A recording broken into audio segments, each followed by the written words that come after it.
In this video, I'm going to go through some of the preparation materials I used and what I liked about them, maybe what I didn't, and where you can get them. I'll be pretty blunt, I'm going to be honest, probably use some bad language. If you don't like that, you can switch this off, but if you want a pretty honest review, then yeah, keep watching. These are the resources I used to improve my scores quite significantly. So let's jump into it.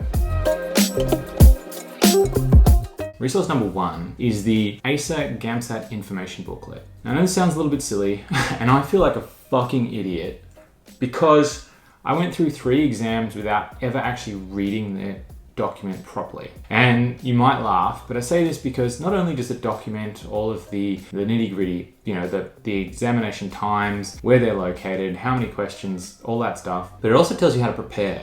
It gives you a pretty decent roadmap and framework from which you can base your preparation. So for God's sake, first thing you need to do, and I wish I'd done it sooner, was get that document and read it inside out.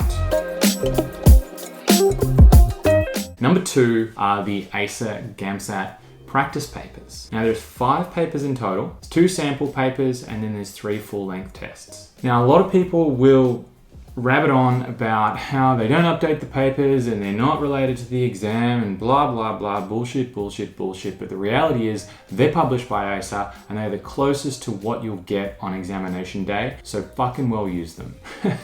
That's blunt and that sounds horrible. But the reality is they cover the concepts, they cover the science, they cover the humanities, and they cover the essay topics that they're gonna see. It might not come up exactly the same, but the way you rearrange an equation, the way you interpret a graph, the way you read prose, it's pretty similar regardless of where you're doing it. To give you a bit of perspective on this, I only used the ACER practice papers. I decided after reading the information booklet, the best thing to do was base all of my preparation off those papers, given they're the gold standard. There is 725 questions in there, and there's also, 10 practice essays? So the goal for me was to go into the exam knowing inside out the rationale and the concepts used in every question on every one of those exams. I figured that if I was able to do that, or at least get close to that, then I'd probably be pretty well prepared. That's literally hundreds of hours. You don't need to spend money on lots of other practice tests from different companies.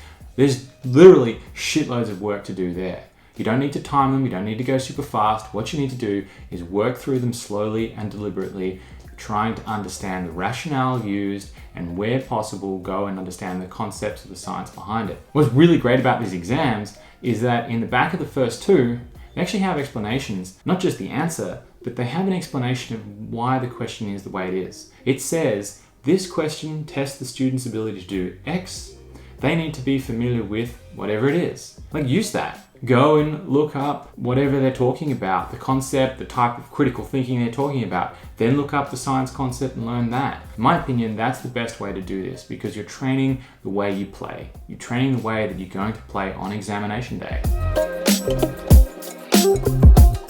Thirdly is the ACER automated essay marking system. I was a little skeptical at first. It's a machine learning system where they've taken a whole lot of prompts and then they've marked a whole lot of essays against those prompts, and then you upload yours and essentially it runs a nice algorithm and it spits out a mark. However, if it can't analyze your essay properly, you actually get a human who will mark it. These are pretty accurate. I used them and my marks at the end were actually fairly similar to what I ended up getting on game day. So I found them to be pretty good. But what I really liked about this system is it gave me the opportunity to test my essay writing style. My goal for the exam was to come in with a style that would consistently write good essays, regardless of the topic and regardless of how much knowledge I had. Sure, I hoped that I'd get lucky and I'd know something about what was being asked, but if I didn't, I still wanted a way to write an essay that it would at least pass. And so I applied my formula,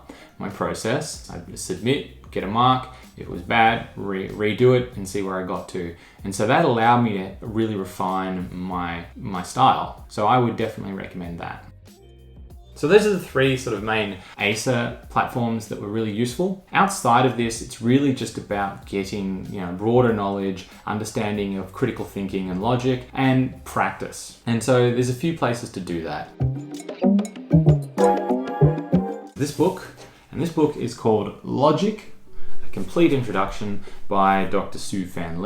I'll admit I didn't read it all. I think it's 370 pages, so don't do that. You don't need to waste that much time. But in terms of the first chapter or two, it was actually really useful. And it was useful because it taught me about some basic principles in logic and about argument analysis. I could then take these principles and apply them to the practice questions. And so if I got stuck, I had some kind of framework that I could at least do a little bit of dissection with to try and improve my thinking and my overall answers. Now the next on this list was not so much a single resource, but a group of resources. And this is called the Great Books. For those of you who aren't familiar with them, the Great Books are essentially a collection of books which have shaped Western thinking and Western civilization. And they date back something like 2,500 years. Now I'm not going to go tell you to read all of them. That's fucking crazy because there's hundreds of books and it's literally a lifetime of reading. But it is, for anyone sitting the GAMSAT, worthwhile at least reading a couple of them. There's a few reasons it's worthwhile. First of all is they tend to be a little bit more complicated in the prose and the sophistication of the language. So in terms of what you'll find on the examination, the prose and the language used is much more similar.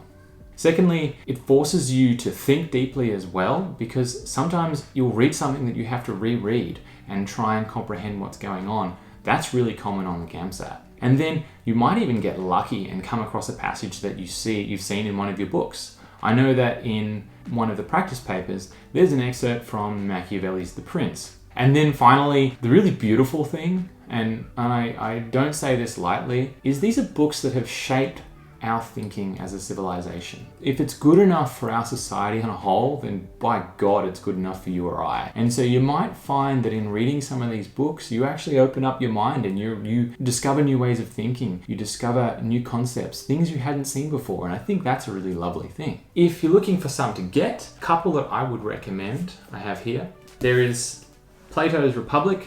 This is fantastic. One of the earlier works from the list. It is quite easy to read and it's certainly a lot more digestible than some of the other works like Homer's Iliad or the Odyssey, which use a lot of very flowery language and mythology that for particularly science people might not be quite as interesting. There is The Prince by Machiavelli. This is a terrifying book in the sense that a lot of it is about the manipulation of people and of how to run a society. And when you read this, something that was written over 500 years ago, and realize how much of society is run that way these days, it is a little bit terrifying. And then the other book that really made a really big influence on me was Friedrich Nietzsche's Beyond Good and Evil. This is existentially quite terrifying and may have you questioning many of your long-held beliefs, but I assure you it is worthwhile.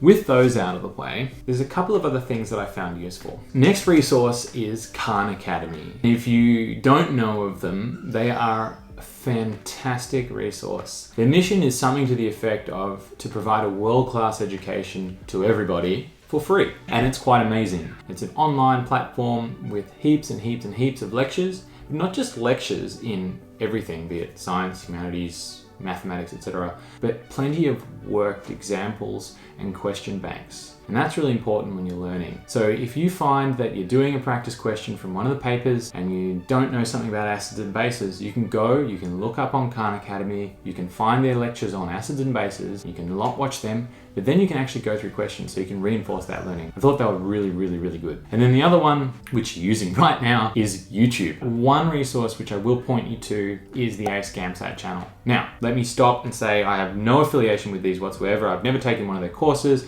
I don't earn any money from them. I don't endorse them in any way, except that I did find their explanation of the ACE practice papers to be really, really on point. And why they were on point is they didn't just give you the information such as the science concept involved in one of the questions, but they also showed you the reasoning and the rationale behind each of the questions. And that's really, really important. And that helped me heaps. I couldn't believe it.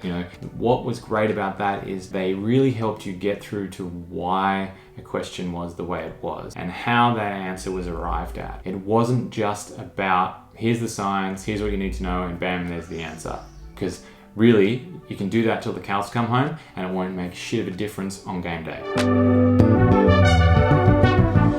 And then finally, one of the other great resources is your family and friends. I found them most useful for section 2. So in terms of essay writing and critiquing those, the point of section 2 is to be able to communicate an idea quickly, concisely, and in a way that's engaging. And so regardless of how well educated your mother might be in English literature, if they can read something you've written and they're engaged by it and you've clearly communicated a point, that's really great. But they'll also be able to help you and say, well, yeah, I didn't really understand that.